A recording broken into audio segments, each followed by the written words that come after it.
Nah, okey. So, kita dah pergi ke sesi yang seterusnya. Kita nak keluarkan spark plug daripada enjin ni lah. Kita dah keluarkan 3 dah. Ni kali yang keempat last lah.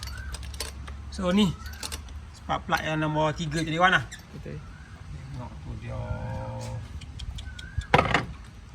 Owner dia lama tak tukar ni. Ataupun mungkin owner tukar. Tapi yalah, biasalah kualiti dulu dengan sekarang ni kita tak boleh nak garanti Wan lah. Betul. Tapi kita dah dapat ni, dia pakai NGK dah.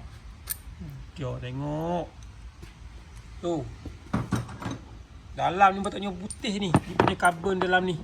Cetrok dia ni. Tapi tengok bakar terus. Tu dalam tu. Tengok tuan. Dia. Tengok guys. Ni kalau macam ni memang kena tukar. Okey, ni contoh lah.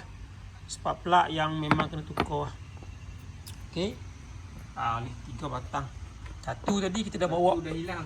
Satu kita bawa pergi buat sampel. Semalam ni memang kena macam tu lah. Kena bawa sampel siap-siap. Sebab apa? Takut susah. Dah? Kedai pun jauh. Tengok ni. Ni pun tu.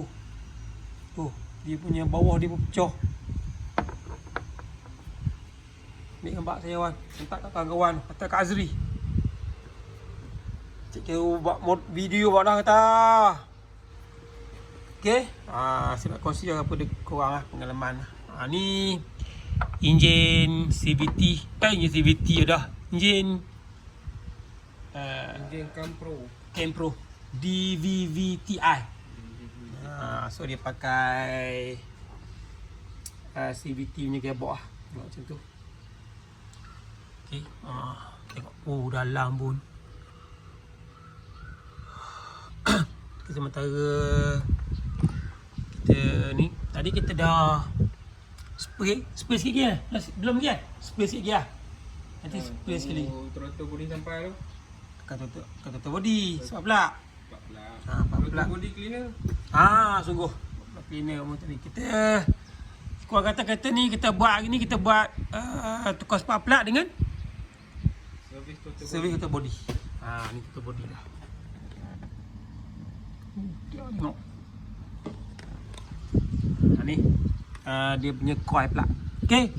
So kepada korang luar sana, kalau kereta korang tiba-tiba kereta korang rasa macam ke jalan 3 silinder, dia bunyi, cuba check dia punya apa Wan? Dia punya Coil plug. Coil plug ni mungkin salah satu dia mungkin kosong lah. Macam nak check senang je, sambung je kat sini. Okey, lepas tu cara kampung lah. Okey, ambil screwdriver, cucuk kat sini, check api kat sini. Okey. Kalau ada api, insya-Allah. Kalau tak ada api, loop. Ni yang rosak. Saya pernah tukar sekali kat kereta rumah saya, kereta Myvi. Saya beli Afka RM80 ya. RM80. RM80. Okey. Sebelum ni kita buat video dengan Mak Ikwan, kita buat kan? Kita tukar alternator Myvi. Aduh. Pengalaman.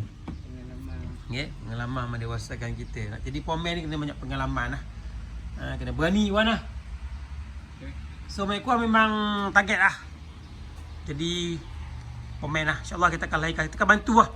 Community akan bantu Mak Ikwan insyaAllah. Kita akan hantar dia lebih khusus ke apa ke. Untuk dapatkan penyaman. Kan? Kalau korang ada slogan yang bagus-bagus, boleh kongsikan dengan kawan kita ni. Anak budak yang berjaya, insyaAllah bakal jadi pemain yang berjaya insyaAllah. Pandai je buat kopi ni dia ni. Tengok video sebelum ni ada. Cuma saya nak buat dengan dia tak buat lagi ya. Nak buat western dengan Mak Ikwan buat kopi lah insyaAllah. Doakan lawan lah. Business seperti ni yang is business. Buat pemain pun bisnes juga. Okay, so spark plug dia ni. So setakat itu saja perkongsian saya berkenaan dengan keadaan spark plug dia. Dan kita akan sambung video seterusnya nanti. Okay, cara-cara kita nak pasang spark plug ni. Okay, mungkin ada kalangan kata senang je. Cuba buat tengok sendiri. Kalau tak ada kamera, tak ada skill, tak ada Tak ada skill, skill, tak ada pengalaman, tak pernah nak buka belah kiri, lawan arus ke, lawan jam ke, ikut jam ke, tak tahu, tak boleh buat kerja kau lah. Okey, ni untuk orang yang just perkongsian lah. Okey, kita akan tunggu 40 sampai dan apa jadi? Cleaner. Cleaner. Total body cleaner. Okey, ni. Okay, kita akan bubuh dekat kita punya app dekat lah, ataupun kita punya app produk kita. Kita akan bubuh spark plug ni dan kita akan bubuh total body cleaner. Senang je pakai Wan lah. Spray je Wan lah. Spray je dia keluar habis. Spray habis. Lepas tu kita start juga lah kereta kita kan. Betul. Start, lepas tu kita spray biar je keluar habis. Boleh. Okay, mantap. Tukar. Okay. So setakat itu saja untuk sesi ni. Assalamualaikum warahmatullahi wabarakatuh. Terima kasih Mak Ikwan kita. Zaz Wan. Jas.